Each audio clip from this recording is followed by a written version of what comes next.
up to their usual dirty tricks, feeding their own people, stealing the food from their own people and selling it back to them at exorbitant prices.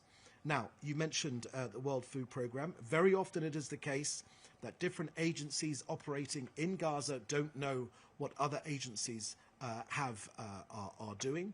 But from Israel's point of view, we are adhering to the letter of the agreement. Hundreds upon hundreds of aid trucks are going in. Where there are shortages, they are shortages caused by the terrorist organization. Now, the agreement makes crystal clear that the 20-point agreement that we, hostage release framework that we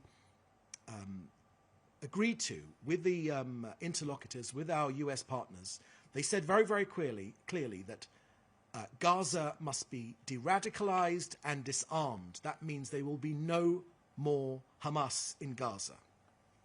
Now, when there is no more Hamas in Gaza, that will mean that the people, the terrorists that steal the aid, will stop stealing the aid. Gaza must become de-radicalized, terror-free zone, posing no threat to both us and its own people.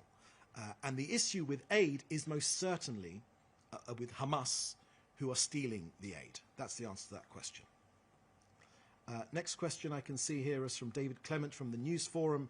Does the Prime Minister's office have comment on the US resolution for a US-backed security force in Gaza? Thank you for that question, David Clement from the News Forum in Canada. I can share with you that Israel agreed to the 20-point framework. We continue to adhere to every single line of that framework. And part of that framework makes very, very clear that Gaza will be de-radicalized and Hamas disarmed, and also that Gaza will be redeveloped for its own people.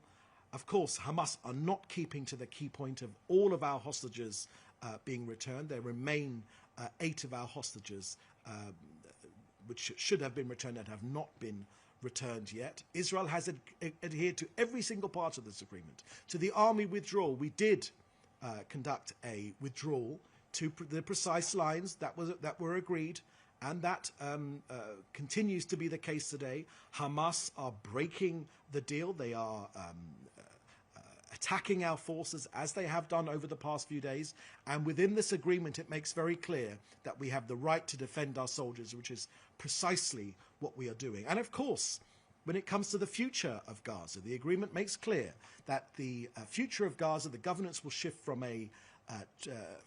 to a transitional technocratic Palestinian committee, apolitical, which means that will be no Hamas, no Palestinian Authority under international oversight, and of course this International Board of Peace, including President Trump and others, will oversee the process and Gaza's reconstruction. Together with that, the agreement also makes clear, and these are issues we're discussing right now, that there will be an international stabilization force within the agreement. All of these points are within the agreement. Israel is adhering to the agreement, and Hamas, unfortunately, are, as usual, in violation of the agreement. That said, you know that Israel has overall control over the security requirements in and over Gaza, and Israel takes that responsibility extremely seriously.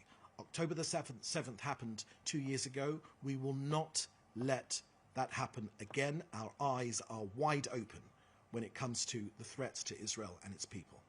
Okay, next question is Or Shaked from Israel Hayom. Are you able to confirm whether the remains of another hostage will be transferred today? A Hamas announcement claimed that remains were found about an hour ago. Thank you for that question. I haven't got anything to share with you.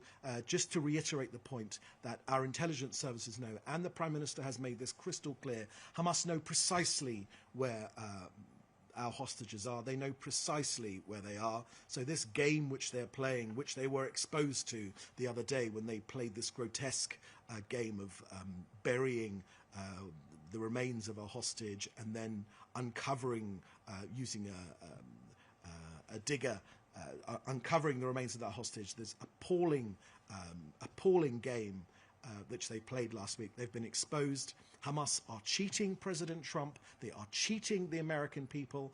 And as President Trump has made clear over the last couple of days, he knows very well what Hamas is up to, as do we, of course. So I haven't got anything more to share with you on that.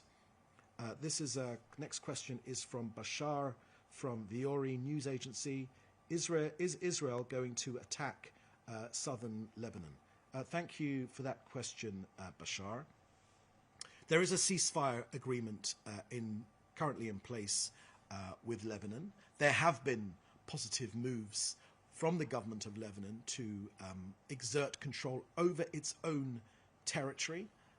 But this agreement is different to past agreements because Israel has made clear that this is an agreement that will be enforced. Where there is a threat to our country, to Israel, from Hezbollah, either rearming or trying to embed themselves into positions, Israel will not let that happen. And we have made clear now that Lebanon can do more when it comes to enforcing that Hezbollah are not able to rearm and pose a threat to Lebanon as well as to Israel in the future. But the answer to your question is obviously I won't be sharing with you our operational matters, but Israel will enforce the ceasefire agreement. We would prefer that Lebanon enforce the ceasefire agreement, but in the absence of that happening, or not happening to a strong enough degree, Israel will enforce this ceasefire agreement. Okay, last question I can see here is from, there's no name to this question. How long will Israel wait for the killed hostages to come home? This should have been done 3 weeks ago. How much patience do you have? Thank you for that question. Perhaps you can tell us your news outlet. Israel's patience is not inexhaustible. There was an agreement, a 20-point framework hostage release agreement. Israel has adhered to every single part of that agreement, including redeploying our troops, including aid entry, including every single aspect. Hamas are using this as an opportunity to kill their own people. And the key point of this agreement, which was all of our hostages should have been returned by now, they are dragging their feet. It's clear that everyone knows that.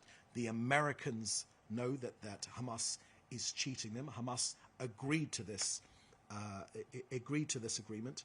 The key point is Israel's eyes are wide open. We will not go back to October the 6th, 2023.